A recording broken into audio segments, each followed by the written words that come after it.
And we're live. Hey. All three of us are here. Hello. Hi. Yeah, why wouldn't that be the case? Sean, you've had something happen. What's going on? I was actually curious because I didn't. So you had a thing today, and I didn't know that you would be here, and now you are. And is everything going good? Yeah, no, I had to just I had to drop my girlfriend off at the airport, so it was kind of an early day for me. We had to wake up at like 6. Sure. Okay, fair enough. No, yeah, I had round 2 of face surgery. I didn't know I was going to be doing this until the last week or so. Yeah, early this week, I think you messaged us. That's when it was like confirmed like, oh, this is happening and Yeah. this is happening in like 4 days. Yeah. Why did they give you like no notice, or did you just forget? Face surgery is not something you forget about. I did have notice in terms of like something is going to have to be done. The no notice part was like, oh hey, we can get you in like this week. Gotcha. So one of the plates in my face had started coming through out of my gums, kind of where the teeth and the gums touch. So there was an exposed plate. Oh, I see. Okay. Which is not the end of the world, but it was causing a gap to open up and like the tooth root to be exposed, which could get pretty bad down the road. Yeah, that could be bad. So they're like, well, yeah, let's take this plate out. So it was a lot of me like going to my dentist, to the surgeon, to my orthodontist, like every couple days for them to like look at stuff. And then Monday they were like, hey, we can get you in on Thursday. And it's just like, oh, cool. All right. Love face surgery. Yeah. The really nervous part was when I was talking to the surgeon's assistant who was kind of manning the whole surgery side of it. And she was like, yeah, so they'll go in through your mouth like they did last time. And that's where all like my swelling is it's, behind my lips up here. Sure. Just like last time. And they're like, and if they need to, they'll also go under the eyelid like they did before. And if those who have been paying attention remember, that's how I started getting split vision, is because they messed with the muscle there. Right. So hearing that they were about to do that again, I was like, oh, please don't. Yeah. And then talking to my surgeon today, he's like, nope, I'm not doing anything related to your eyes. I'm just going through the mouth. It was a much more minor surgery than it was the first time, hence why I'm able to be on the show today. Yeah. And the fact that my face looks even like almost 100% it looks like normal. it did this morning. Yeah. It is ridiculous because if you had seen me after the first face surgery, I didn't look normal for close to like a month. Sure. Jeez. Yeah. Well, but yeah, that's been my day. So yeah, I actually did end up having to wake up at like 4:30 a.m. because that was the last time I would be able to eat before the surgery. Sure. Otherwise, I could have stopped eating after dinner last night, but that would have been horrible. Yeah.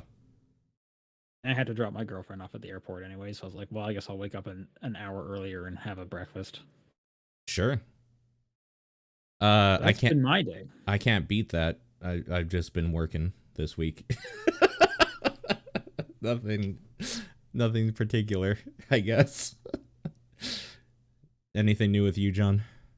No, I'm just tired today. Cat kept waking up constantly, wouldn't let either of us sleep.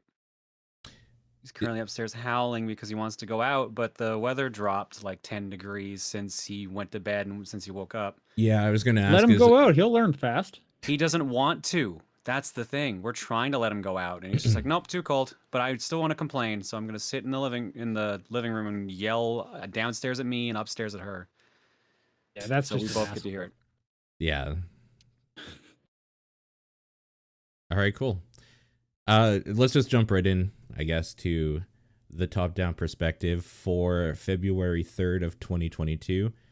I'm Paul Fleck. I'm John Wheeler because it threw me off that Sean wasn't first. Yeah. I'm gonna be a little more quiet today for obvious reasons. Well, let's get you out of the way. Sean, what have you played? Let's get it done. Yeah, I guess I've been playing kind of one of the more exciting ones. Yeah, Windjammers. I've been playing Pokemon Legends Arceus. Okay. Nice. I need to know about this because I've seen people on my feed complain about a bunch of shit, but people I know that are closer to me have loved it. So, what's going on with this thing? After it's a slow start. Oh, okay. But I'm almost okay with the slow start because of kind of all the new mechanics. Yeah. I have come down to that I'm really enjoying this game. Cool. And I Cool. say that as someone who did not even finish the Diamond and Pearl remake. From what I heard, not many people did. Most people didn't dig that one. Except the speedrunners, I'd finished it in like 8 minutes or whatever. Oh my god. It wasn't so much an issue of me not liking the Diamond and Pearl remakes. It was just like, I think I got to a point where I was like, maybe I just don't want to play the remakes again. Like this formula is so much the same that like maybe I'm just gonna dip my toe in when they release a new region and stuff. That way I'm at least getting some fresh content. Sure. So it is the difference like, that's making like this kind of fun for you. Just it's a different thing or a different way. Yeah. This is pretty it's pretty cool how different this is. And I really do feel like if you have any kind of interest in Pokemon and you've stayed away for a bit, you really might want to give this one a try with how fresh it feels. And okay. And I mean that in so much to say like the Pokemon Company is so like slow with iteration. Yeah. But I think it would be fair to say that they hate you. They hate they hate the people that play their games because they don't care. They're gonna still make bank.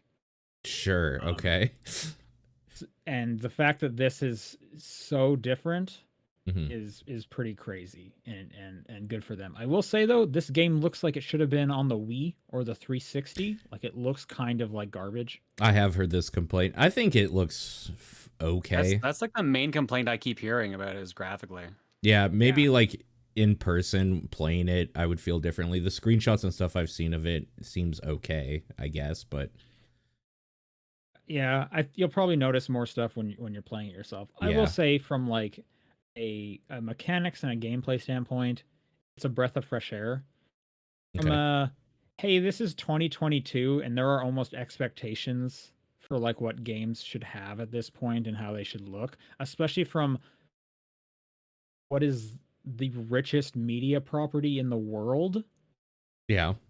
It's almost inexcusable. How like so I agree with you. How much of this do you think is because of the hardware it's on and limitations to that? Because I've heard there's some like frame issues some people have had as well. I haven't had too much frame issues, but there is a ton of pop-in. Like let me give you the worst example I have seen. Yeah. And there are side quests that open up and it'll be like, hey, go talk to this NPC. They'll give you a side quest and you can see on your map where that side quest is going to be, like the NPC is. Yeah. I have run over to there to where the marker is, seen the marker floating in the air and been like, no one's here. Do I need to come back at a different time of day? And then a few seconds later, a person fades into existence. Wow. Okay, that's pretty egregious. I don't think I've seen pop-in that bad on this. I don't play a lot of Switch games, so I don't think I've seen it. Yeah, even for Switch games, that seems pretty bad. Yeah. And it almost undermines kind of the core concept. This game is about exploration. Yeah. It's about catching Pokemon. It is not about battling Pokemon. It is an aspect to it, but primarily it is about exploring the world and catching Pokemon. And the fact that I can't just like look out at the horizon and see all of my options of Pokemon to catch is a kind of a bummer. Yeah, like that's a good point. I need to get somewhat close to these Pokemon before they will appear on the screen. So it almost is like in Breath of the Wild, there's like no pop-in. You can see something really off in the distance and I'm like, I wonder if something's cool over there. And because it's Breath of the Wild, something cool is over there. Whereas this is like, I guess I'll go to that blank area and hope there's a Pokemon. Oh, hey, there was a Pokemon. Or, oh, nope, there wasn't.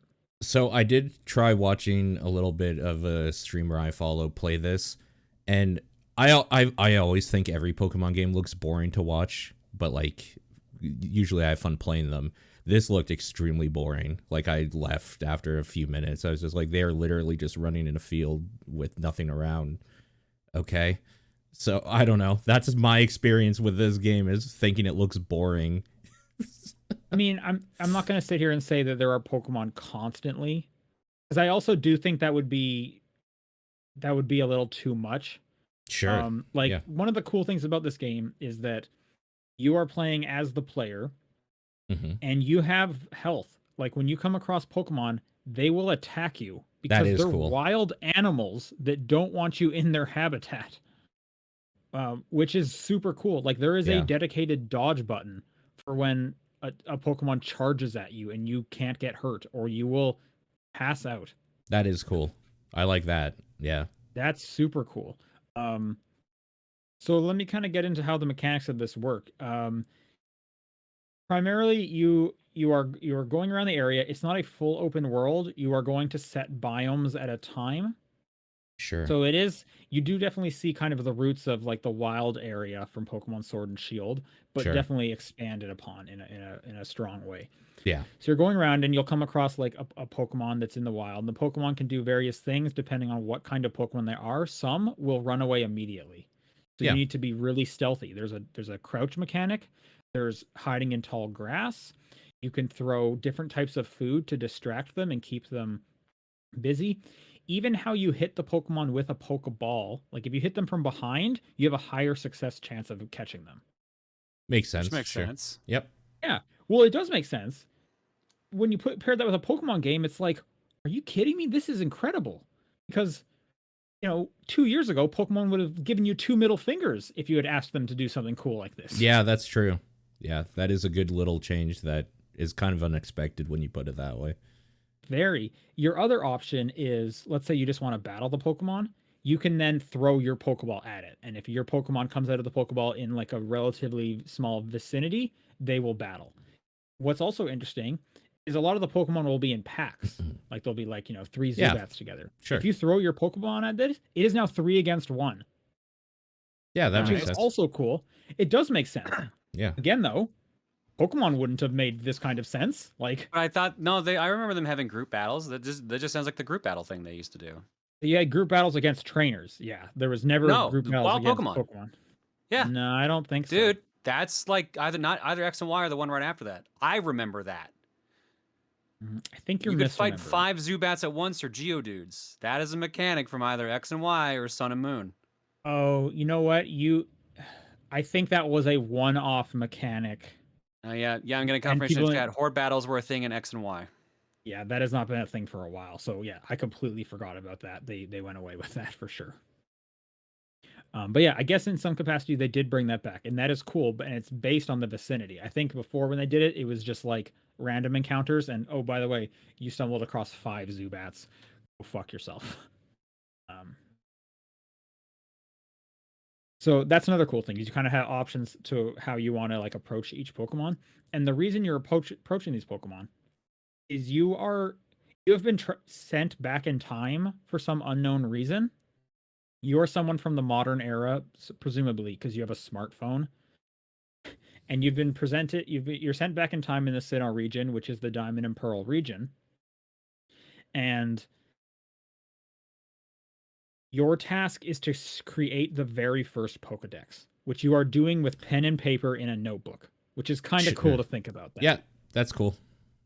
And the way you do that is by continuously engaging with the same type of Pokemon over and over again. And there's like different things you can do. So, for example, if you catch, they're like tiers of it. If you catch like 1 of it, you'll get a check mark. If you catch 4 of it, you'll get the next tier unlocked. And as long as you like get about 10 points worth for that Pokemon, you will complete that full Pokedex. And you don't have to just catch them. It can be things like how many have you defeated? How many have you defeated with a certain type of move? How many have you seen use their specific type of move? How many have you fed things to? So there's like different objectives per Pokemon of how you can fill this Pokedex. And there's way more objectives than you need for the to hit that 10. Yeah. So if you're someone who's like, I just want to stealth around and catch Pokemon, you can totally just do that. If you're someone who's like, I just want to battle these Pokemon, you can totally do that, and you'll still complete their Pokedex entry. We have a ton of different options. Cool. That's brand new. That's really cool. Sounds cool. There are no Yeah. There are no gym battles. The way you Okay. rank up Okay. is you are collecting enough information on Pokemon that you like get to the next tier of like, hey, you are now a 2-star explorer. Pokemon level 30 will obey you. And if you are looking for the battles, there are some trainer battles.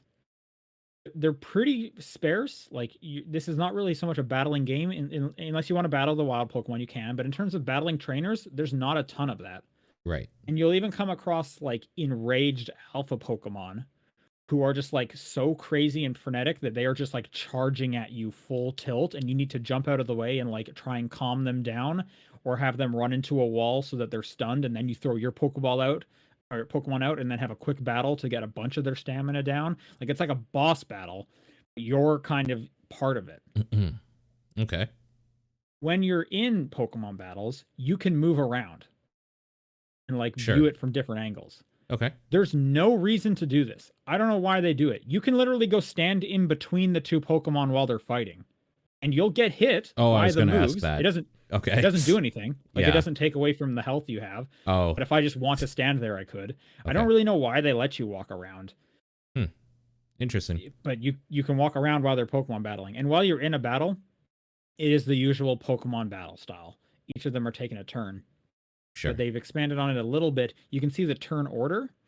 Now, if a Pokemon has used its moves enough times, it'll master those moves. Okay. And then you have the option to do a strong style or an agility or an agile style version of that move. Okay. Cool. Strong will do more damage. It'll take up more Pokemon points to use the move, but it'll lower you down in the turn order. So you're Right. going to go slower. Agile, weaker, you get to go fast. So you get like 2 hits off. Kind of cool.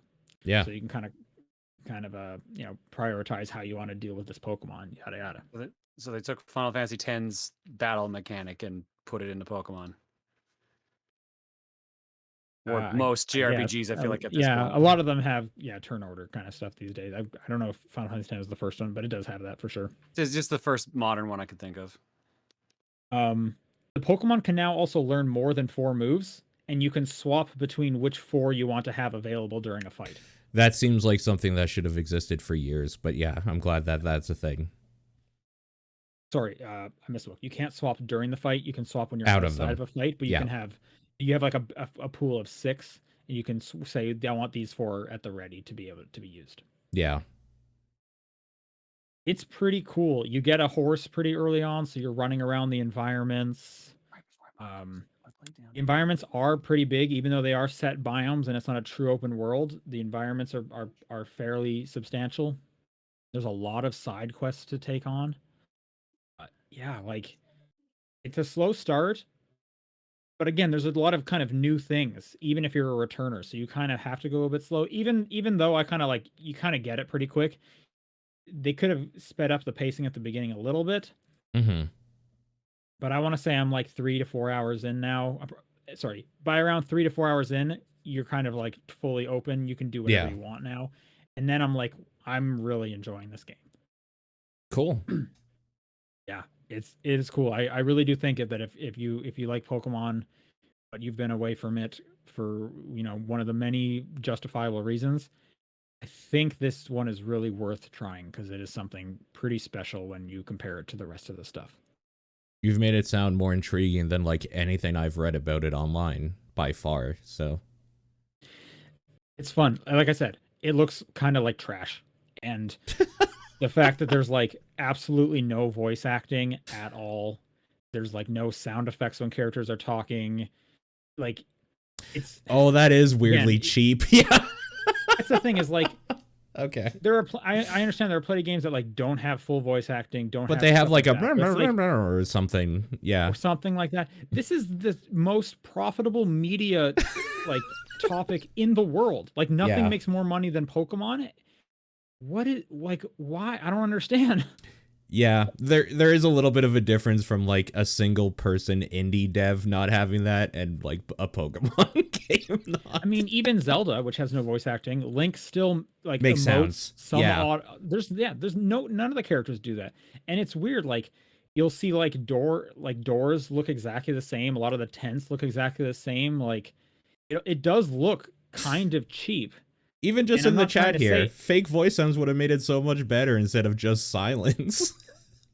Yeah, like I'm not trying to say that they were lazy or whatever. I'm just No. saying I know you have the resources. Totally. So What- why aren't you doing more? But that's the Pokemon company. They don't have to. They're Yeah. gonna sell more than numbers I can't even imagine. Here's the thing. What I keep hearing is that the least profitable part of the Pokemon Company is Game Freak, is the actual games. So as a result, Yeah. they have to release in line with everything else. So they can't like delay a game, and as a result, they have to rush things. I keep hearing that being the story. Even if that's true, if they are the least profitable Pokemon titled thing, Pokemon is still like in the top 5 of Nintendo Switch titles. Like they're not losing, they're not short on cash. Yeah. But I'm saying they're not necessarily that they're short on cash, they're short on dev time. Because remember, they're basically doing a Call of Duty release cycle with one studio. So I'll counter that with this Yeah. came out like 3 months after the last Pokemon. There was no need for them to come out this quick, right? But apparently that was later than they wanted to release it in the first place. That was intended for last year, from what I remember. Was okay. I mean, And either yeah, way, and Brilliant Diamond Shining Pearl was actually one of the first times it was a different studio. that is true. But from we're Nintendo and we're putting out tentpole franchises, I'm very confused why these are so close together. It seems like a weird marketing plan. Like I think it's honestly because they feel like Arceus is more for adults and Brilliant Diamond Shining Pearl is for a younger audience because it's basically the same audience they would aim for the original Diamond and Pearl. yeah, maybe. I would definitely argue that Legends is definitely not an only for adults. Kids can Oh, definitely. I know play it's this. Pokemon. It's never going to be only for adults, but I'm saying like they're changing it up enough that they were definitely trying to get people who stepped away back. I hope so, and it does definitely feel like they're trying to cater to a more experienced crowd now, which is great. I want to see them continue going. I think the next one of these, well, here's pie in the sky. I would love if the next one of these, if they like really like took the shackles off and were like, let's do a full open world, let's make it run really good, let's do everything. But knowing that their track record is dirt as far as I'm concerned, I bet we're gonna get tiny little increments if they do continue to like keep going with this. I don't see why they wouldn't. Yeah. That's kind of the question. You think they're gonna start? Is this gonna be like its own series we're gonna keep getting alongside the main one again? Like there'll be like 2 major Pokemon games now coming out. Oh yeah, Lineback says there was a multi-episode anime special for this game, so yeah, they would have had to play along with the release schedule for anime too. TV production schedules are its own beast. I'm always surprised they don't use some of the like sound effects from the show. Like when you go to like the Pokemon and want to hear its cries, it's still that like grungy Game Boy sound that we've come to know for them. And it's like I know you have sound bites from the show that sound like Pikachu saying Pikachu. Why don't you just use those? I think it's because they don't have to make one for each area in that case. Because remember, every Pokemon has a different name depending on the country or area it's in, or they can just use the same sound for all places. But they do work because in the show they go out of the way to make sure we're going to show every single Pokemon by the time this series is done. So they are recording every Pokemon saying its name. Yeah, but I'm saying it takes up way more space to do 500 Pokemon's worth for English, Europe, France, Spain, Italy, Germany. Like, yeah. Yep. No, that's true. Then just like a grungy sound effect. Well, I still think that sound effect should be better. I would rather the vocal names. I'm with you on that. Yeah, yeah. So like they did that for Let's Go Eevee and Pikachu, specifically for Eevee and Pikachu. So like that's great. But yeah, that's probably why they would never do it for everyone. Yeah. So, kind of like thesis point here is it's a lot of like 2 steps forward, 1 step back kind of, but it is still, you are still getting a step forward. It is still a lot of breath of fresh air. And the fact that it is different enough in any way kind of is leaps and bounds as far as I'm concerned. So I'm enjoying it quite a bit. Cool. It sounds like there is a point where even the people that buy it thinking, oh, like, I don't really like this too much, end up really liking it at some point. So yeah, slow beginning makes sense. Yeah. Like I said, I was about to bounce off the remakes and start cutting back a little bit on Pokemon. And this came out at a really great time for that. Sure. Other than that, I've been playing a little bit of Windjammers 2. Okay. Wow. That game is so hard, man. Holy smokes, that game is hard. That's why I'm surprised. It didn't seem like it'd be your kind of game. They put so much stuff into it that Windjammers didn't have in the original. It's like almost a fighting game now with all the different kinds of throws and stuff you can do. Yeah. Like not only is there like curve shots and whatnot, but there's like Those were already there. You can jump in the air and do spikes, and there's slap shots. What was some of the other one? You have a meter that you are filling up that you now every move you can do, you can now do a charged version of it. If your meter's high enough, or if you rebuttal or counter fast enough, it'll also be like a charged version of it. There's just so much, and I am so bad at the game, but I love the look of it. Oh, it's such a good look. So I've only been playing a little bit. I went through the arcade on like easy, and even that was pretty hard. And I played a few rounds online, which the online was working totally fine that I've played. I've been hearing mixed things about that, but I haven't had any issues. Cool. Yeah, that's on Game Pass, so definitely check that out. Why not? Yeah. And that's all I've been playing. All right, John, what about you? Anything?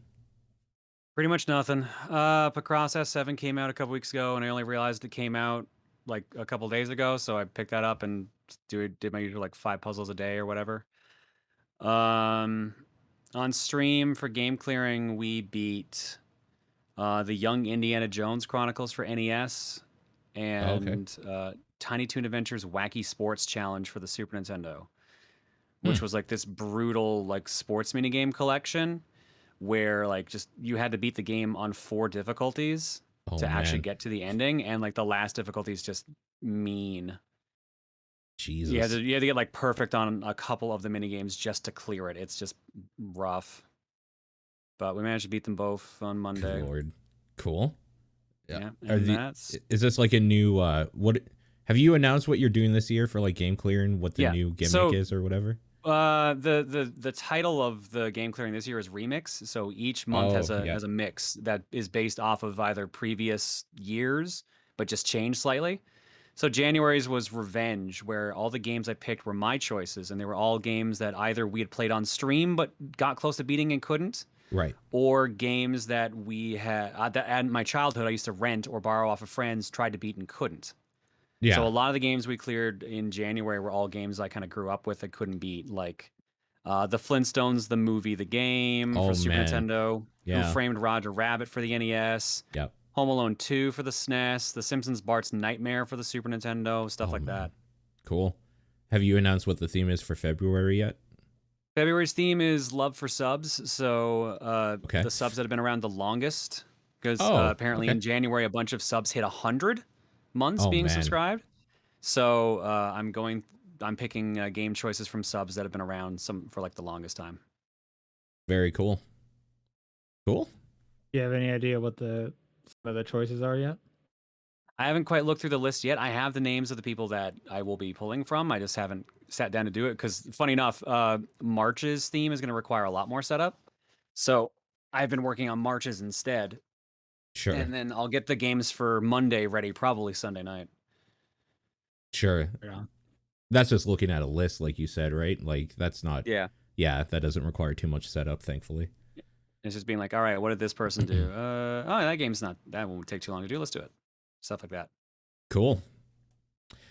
All right. I finished my Momodora series playthrough with Momodora, Reverie Under the Moonlight, and Minoria, the spiritual successor that came out a couple years ago.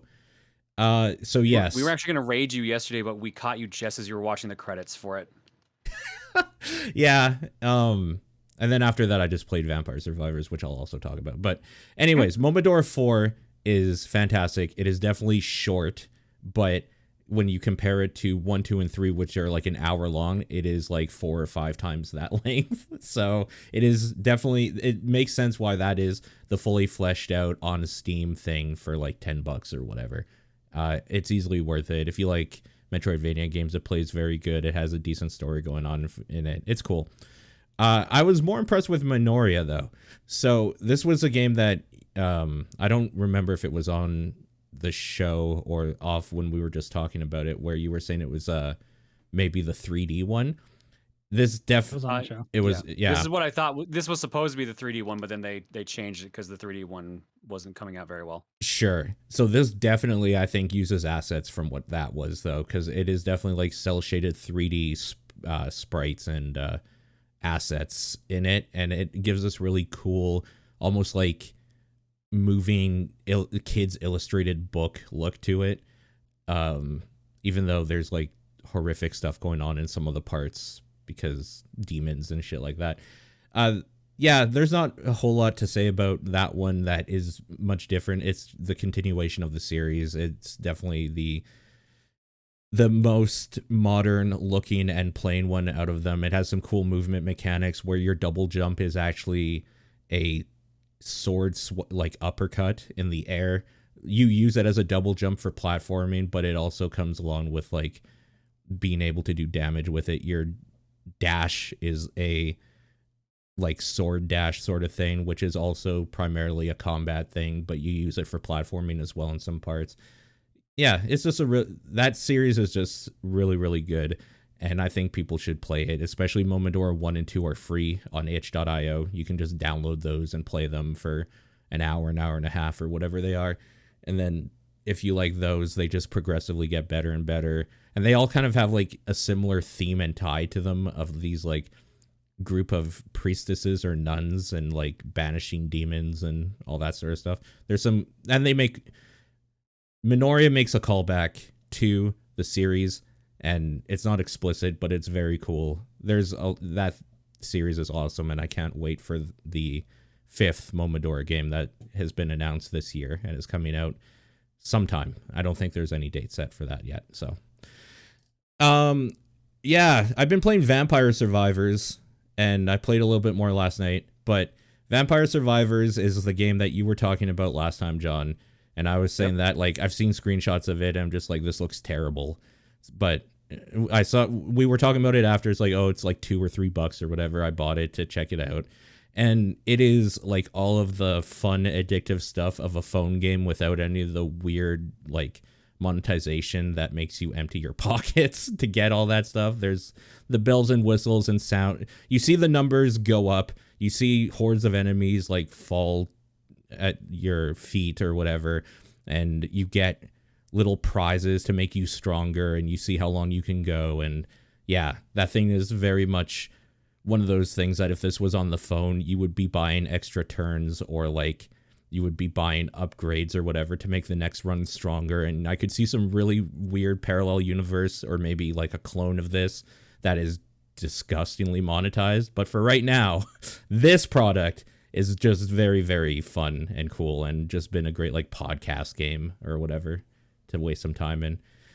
I definitely think that anything. So I don't like any of the items in that game that are randomized. I like being able to control stuff. So I really like the whip, for instance, because I can aim it. I like knives because you can aim it. Anything that does AoE kind of like regularly is overpowered in a way that like you basically always want to take it.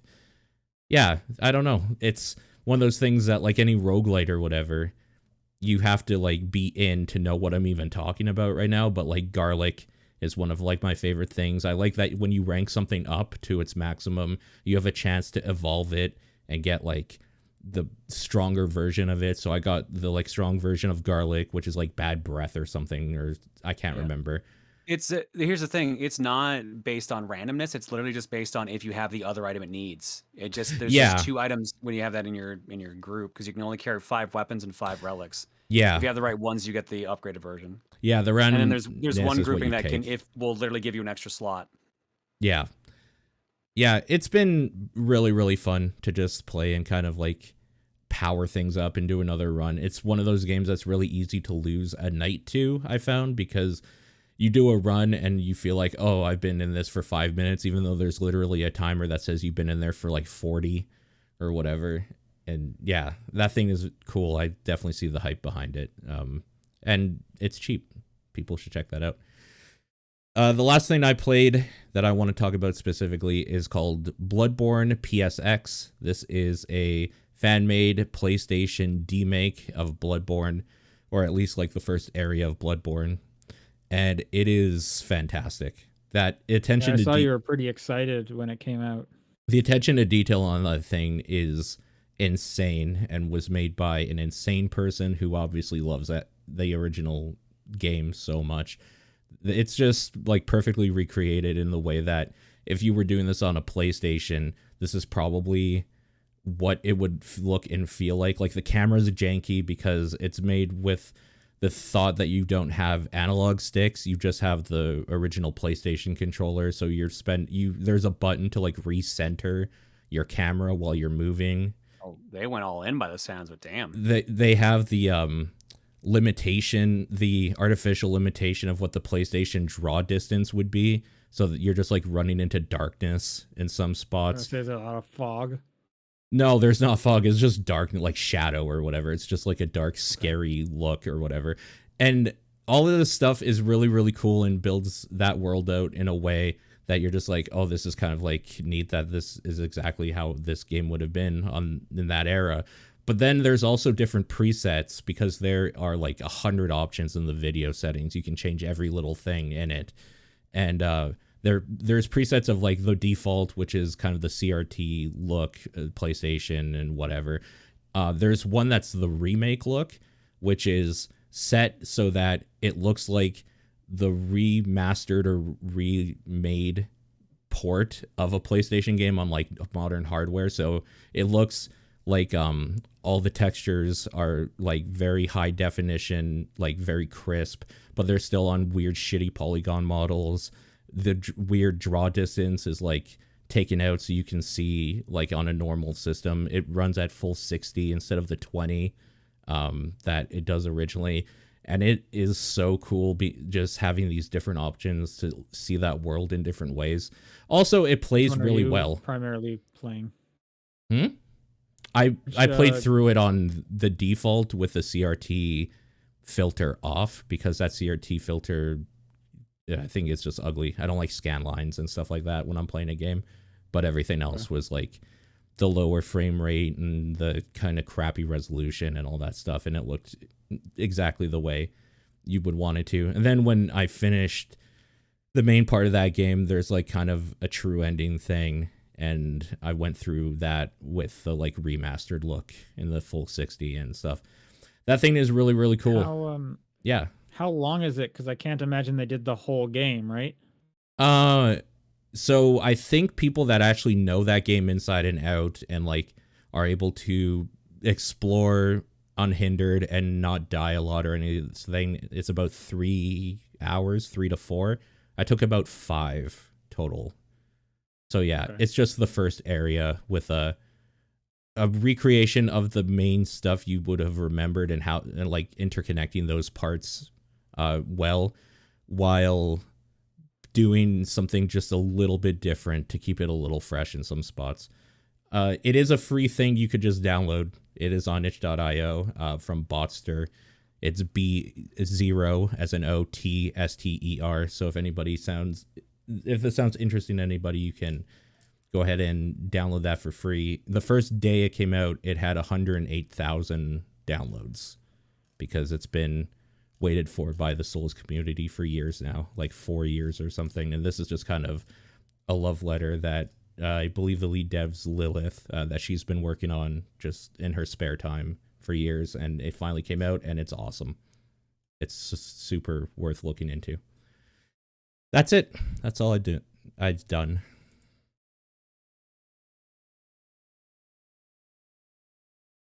All right, let's move to news. I was just closing some windows here. Okay. I have a basic idea of most of these news things. So the big one that happened this week is with Microsoft buying up all this stuff, Sony had to throw something out there. So they just went ahead and bought Bungie. Obviously, there had been, I'm sure, something in the background for years, or like at least months going on, but it was announced that they purchased Bungie. This stuff does not happen do not think this was a counter to Activision. This does not happen that fast. This could be Yeah. a counter to Bethesda.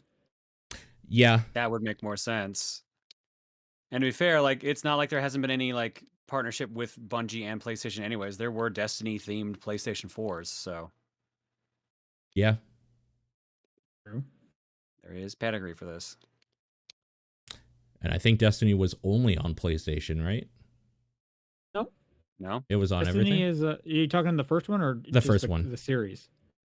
No, I played through it on Xbox. Oh, it was did on you? everything. Yeah, no, this seems to make sense. I think it worried a lot of people that are really into Destiny for a bit because they were kind of wondering what this means for multi-platform stuff and maybe cross-play or any of that sort of stuff. They've kind of said that, like, no, it's going to stay pretty much the same. In a weird, like, un-Sony-like statement, they've said that the whole reason they're doing this is to help reach players wherever they choose to play, or what. Like, it just didn't sound like Sony wrote this statement, but whatever. Yeah. So it's $3.6 billion, Yeah. which is like nothing compared to some of the numbers we've been talking about in the last few weeks. Yeah. Also, more than I probably would have guessed that Bungie would have been bought for. Sure. Yeah. It's been kind of reported that this is, they're keeping Destiny free to play. They're keeping it on everything because that's the best thing for Destiny. Totally. Yep. The purchase here is that PlayStation wants service games. They want online service games now, because if you look at the portfolio that PlayStation has, it is extremely expensive, big budget, AAA, third person narrative single player games. If you think of the tent poles when it comes to the PlayStation right now, it is God of War, it is Horizon, it is Last of Us. You could even put Days Gone in there if you want to. They're all single player games, very sparse when it comes to multiplayer. Yeah. And buying Bungie is an acquisition of, we want like an online ecosystem. We want like a massively multiplayer game. You guys know that. So who knows if Destiny will ever become like a PlayStation exclusive. I don't think whatever Destiny 2 is. If there's ever a Destiny 3, I mean, who knows about that? Mm-hmm. But this is going to be for down the road. For Bungie is going to help them make and share their expertise on something else is what this is a purchase for. Sure. And plenty of people are saying, like, and even like Jeff Keel's coming out there, there's more acquisitions coming. Not surprising. Like, relatively soon. Even PlayStation has said we are not done yet. Phil Spencer has said we are not done yet. And the reason is right now's like the time to do it. Games are in a boom. They're just going to keep going up and up. So it's either you buy them now or they're more expensive later. Yeah. Especially when you're starting to unveil like your subscription service and maybe different tiers or whatever, it makes sense to have something like Destiny, an ongoing live game that is consistently changing and trying to like just to add value to being on that in that platform and stuff. It makes sense. Keeping on with the PlayStation news, I guess you can connect your Discord and PlayStation account, so now it'll say what you're doing on Discord. Right. Yep. Sure. You can do that with Xbox. Now you can do it with PlayStation. Yep. This one was the one that actually there's two news things that I was just like, oh Jesus. Okay. Wordle has been bought by the New York Times. Now, which apparently makes sense because apparently it was based off of the New York Times. Sure.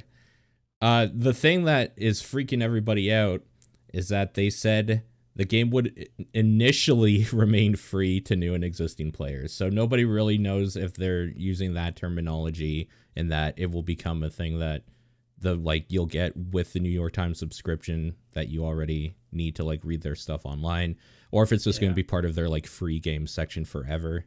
We don't know yet. I mean, New York Times has several different subscription tiers. There's like, if you want the cooking, you can subscribe for the cooking stuff. If you want, then they have a games one like that. People like the New York Times Crossword a lot, and that's behind a paywall. Like, this is another word game. I would not be surprised if this goes behind whatever the crossword Yeah, paywall is. I think we're all kind of assuming that it will. I mean, good for the guy who made it. Or I think his Wardle. name is actually Josh Wordle, It's Wardle, yeah. It's Wardle. Yeah, it's real close. Yeah. which is I didn't know until they got bought, but like that's pretty funny. Also, the number they're putting out there is just kind of weird to hear. Low seven figures is the quote, which is Yeah. just an like what is it? Literally $1,001,000? Is that why they're saying that? Like, why? What is this phrasing? They Yeah. figure someone might just use Price is Right rules, and that's what they're doing. $1,001, Bob. Yeah. Yeah, I guess so. Yeah, great for him. So at this point, is like Wordle not cool? No, I still love I think it's still Wordle. cool. If it does go behind a paywall, I'll just wait for the clone that somebody else makes that's free, and then Oh, I'll too just There's late. already a check it out. million clones, There's a so million clones. Yeah. Yeah, I mean, there is a part of me where it's like, why couldn't this like nice little thing that was not charging money and no ads whatsoever Just just kind of stay exist free. on its own? But another part of me is like, dude just made like seven figures. I cannot blame this guy for just being No. like, peace. I'm going to live comfortably forever. I'm super happy for that dude. Like legitimately.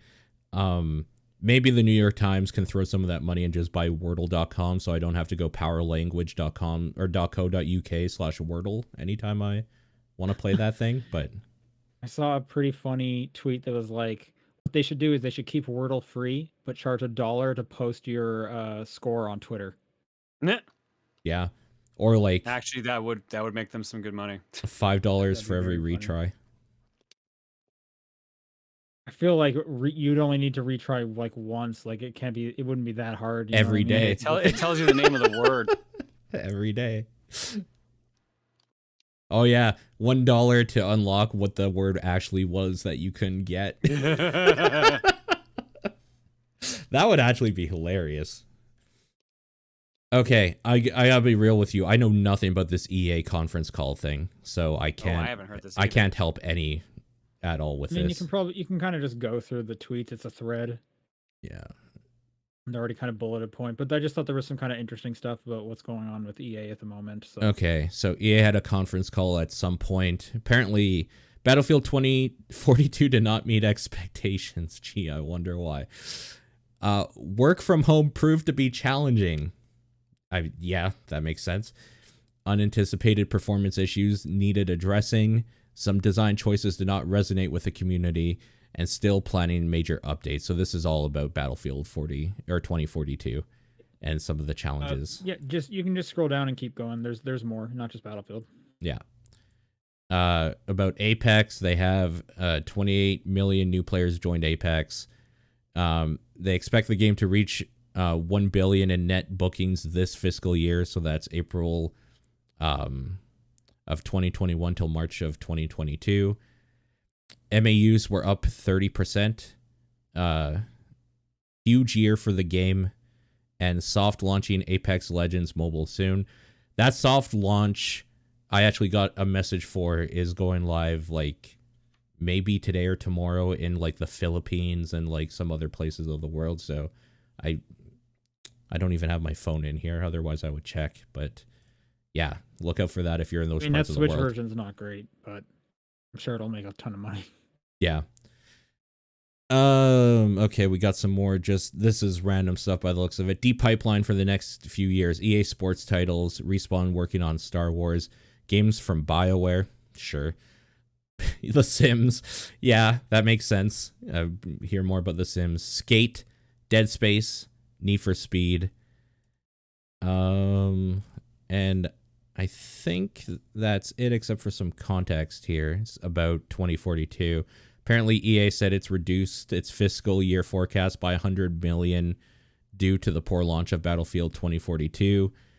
Battlefield 2042 is less than 10% of the company's business. Other franchises are still doing well.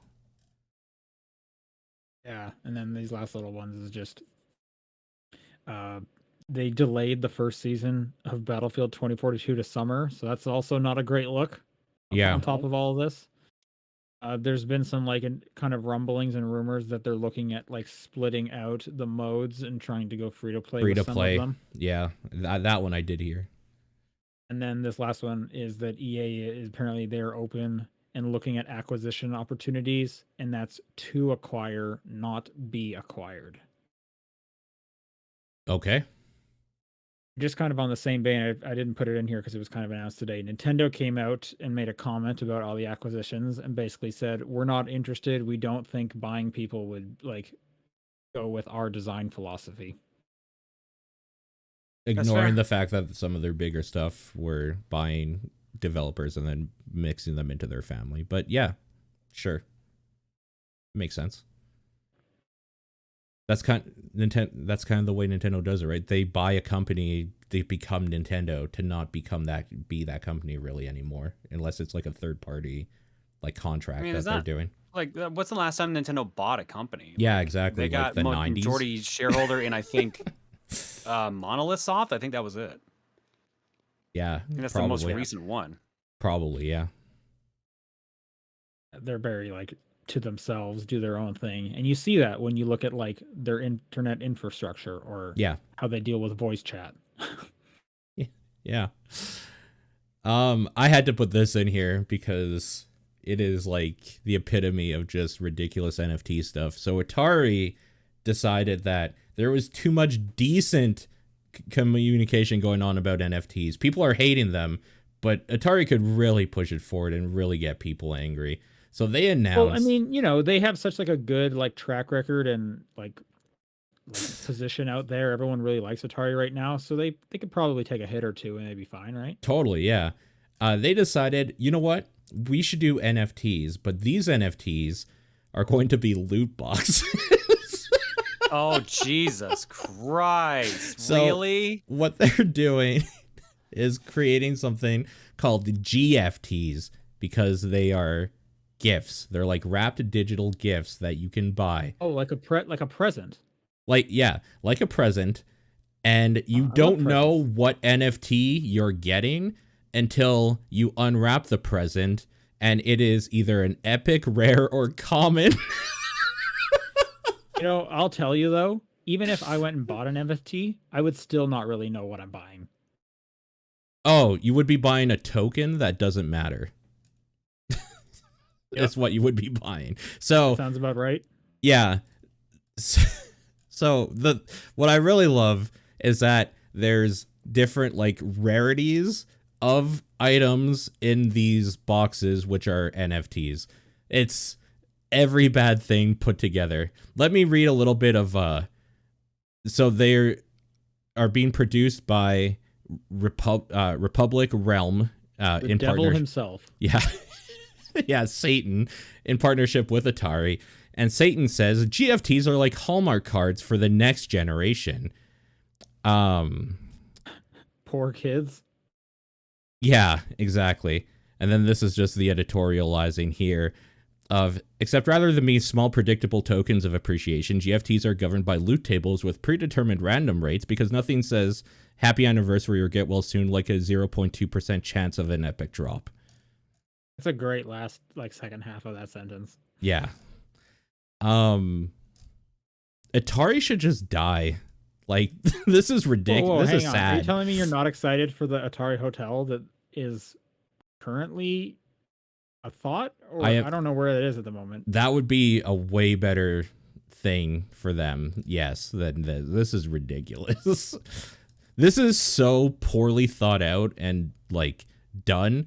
I thought this was a parody until I saw actual like outlets writing about it. I thought somebody was joking, but yeah, no. It's gotten to the point, I think this week I saw like at least 3 developers all tweet like, we're not going to do NFTs. Don't even worry about it. Yeah, there was a bunch. The one that Team 17 was going to, and then they had a whole bunch of their devs being like, well, guess I'm not working with Team 17 because fuck those guys. And they're like, oh, sorry, we're sorry. We won't do it. This was also the week that Ubisoft came out and said, or no, was it Ubisoft or Square Enix? I think it was Ubisoft. Came out and said, it's Ubisoft. You guys just don't understand. You don't get it. Yeah. Yeah, literally. They doubled, which is crazy because like they did the NFT thing for like Breakpoint, Yeah. like nobody's engaging in, and yet Yep. they're still doubling down and just saying that we don't get it. Yeah. And they like I think their whole statement is that the masses don't get it, but that's what we're here to do. We're here to like show them why it's important and stuff like that. Or it's like, yeah, okay, man, whatever.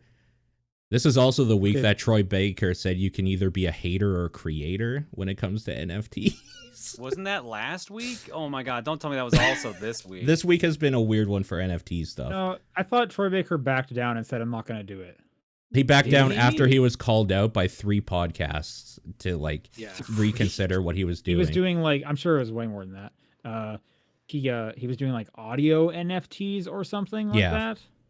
It was NFTs of robotic versions of their voices. Yes, something like that. So yeah, it was basically offering the ability to have a famous voice say whatever you wanted through an NFT system. But it was just like an AI that made it. Use it as my ringtone on my phone, right? So everyone can know. Yeah. Mainly it was just the like you can hate or create line or whatever he said that I thought was hilarious. Yeah, it was very, very full of himself. I think he lost a lot of goodwill on that one. It was hilarious. Yeah. Sony Chat points out he eventually backed away 2 weeks later. Oh, was it 2 weeks? I actually thought it was like 3 days later. I remember that being a while back. He announced his thing a while back, so he's been sitting on this a little bit. Oh, okay.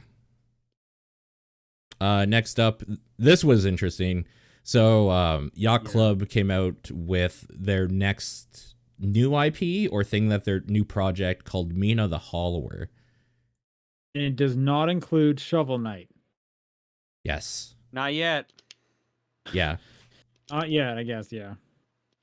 This thing looks cool. I honestly stopped paying attention to this when it was like, yeah, we're looking to release this in like 2024 or late 2023 or something. It was like, oh, okay, I don't care then. It's a Metroidvania mixed with Link's Awakening. Yeah. And they're harkening back to like Game Boy classics.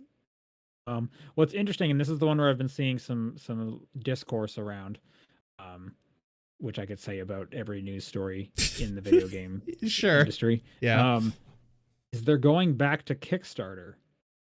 Yes. Which is a little puzzling to me. I'm not going to be here and be like, what are you guys doing? Make my game.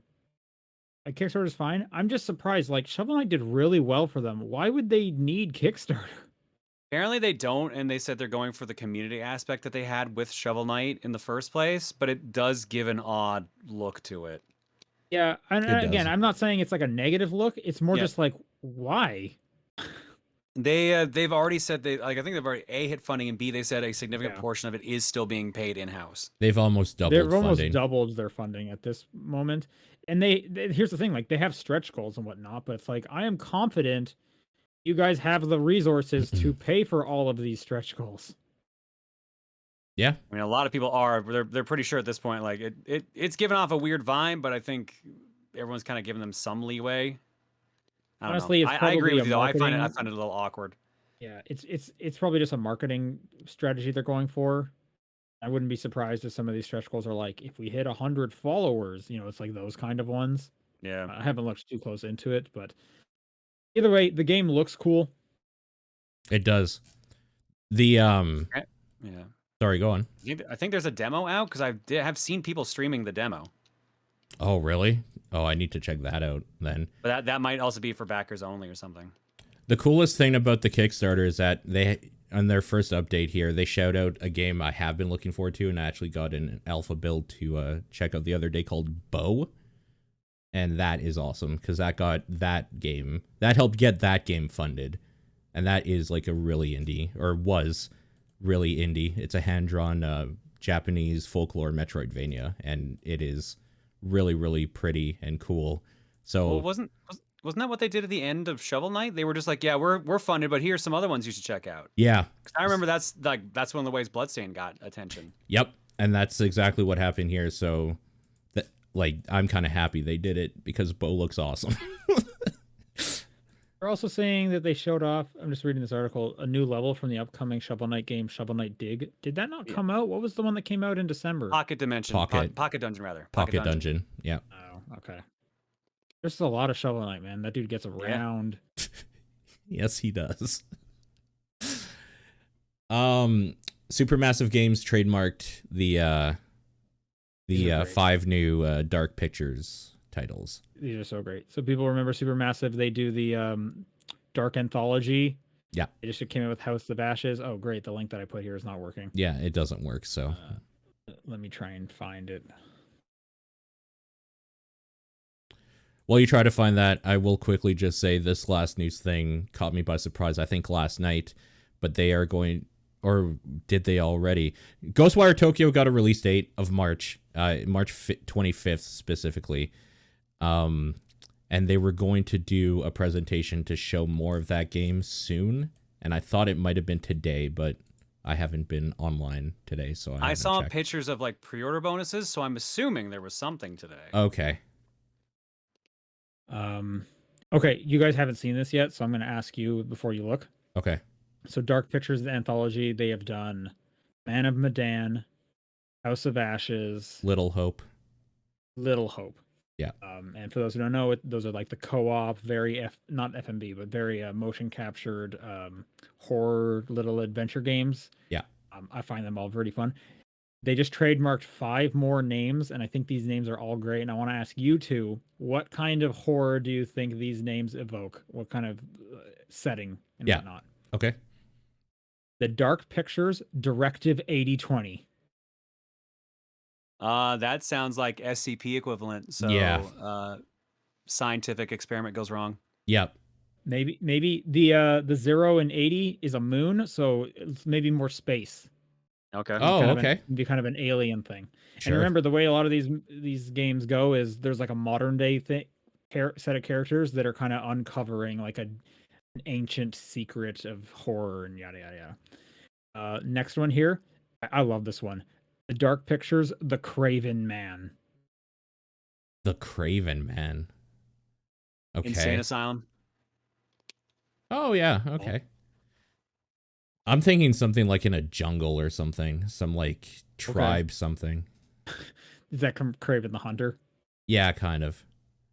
I'm thinking like a Wicker Man kind of thing.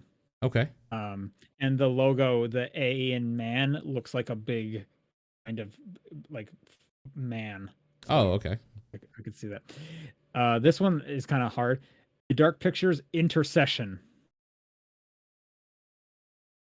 What? I'll just kind of give it to you. The T in Intercession looks like an upside down cross, so it's probably going to be like Knights Templar, kind of Holy War stuff going on. So that seems like a really cool setting to put one of these horror games. Dark Pictures Winterfold. Could be winter survival. Could be like maybe like a The Thing kind of a thing. Okay. Yeah. Sure. The picture here is it almost looks more like a kind of like a well, welcome to Winterfold kind of sign, like a town name. A town. So, it could be anything. Silent Hill really. kind of equivalent. Maybe. Yep. Yeah. Yep. And then the last one, you guys, which you probably won't get, but this name is pretty crazy. The Dark Pictures presents O Death. Just the letter O, Death. Yeah. That sounds like it's gonna be like a Shakespearean style play about it. Yeah. Maybe. And the picture here is at the end of Death. There's like a little card, and it looks like, Paul, have you played these games? The Dark Pictures ones, no. Just Until Dawn. Okay, there's kind of an overlying narrative on top of all these of this dude in a bowler cap that gets introduced by this weirdly like grunge rock song every time, and it's the goofiest shit in the world. You need to play these games. They're interesting. His picture's there, so I've been kind of wondering the whole time, are they actually going to reveal like what is this narrative? Who is this guy talking to the whole time as he narrates this? What is this building he's in? So maybe it's going to be something like that, or maybe he's going to actually be in the story. Who knows? But I'm excited that they're able to do 5 more of these. I thought they were like running out. Yeah, it's cool. All right. And that does it, I guess. Do you have anything to say about Ghostwire Tokyo, Sean? Besides... Oh, right. I'm glad that there's not 3 massive games coming out in February, so I'll definitely have time to play this. Is this even looking like it'll be good? Like, I feel after that one developer left the company, like nothing really came out much about it. Every now and then I would see like a new trailer, and that was it. So here's the thing. No, because I haven't seen like anything that tells me what this game is really. They're all confusing. Yeah, all I can really say is I'm very interested in what this game is. So, the minute I hear some like good stuff about it when it comes to release date, yeah, I'll pick this up. Yeah. I'm not playing one of the 3 60-hour games that are coming out in February still. Yeah, I just can't tell what this thing is. Got cool vibes.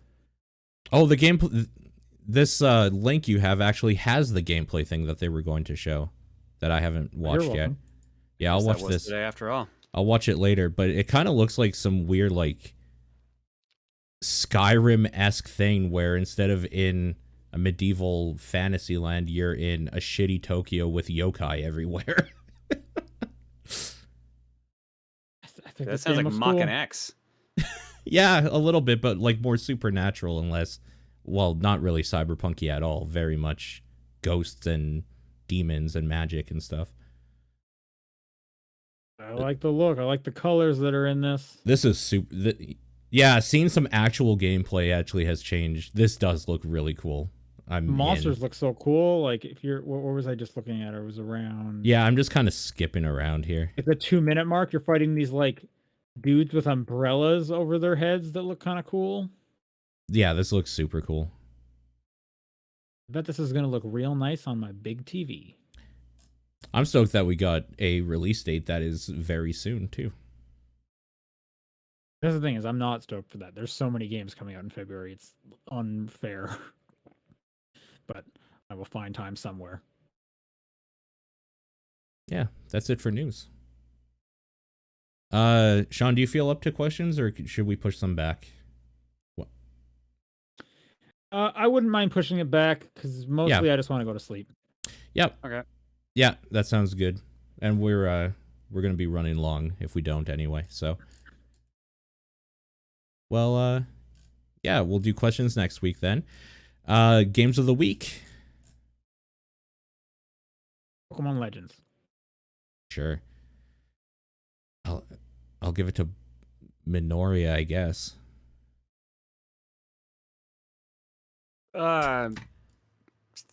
Dick Tracy for Genesis. Hell That's yeah. what I'm playing right now. Sure, I got nothing. Yeah, love it. All right.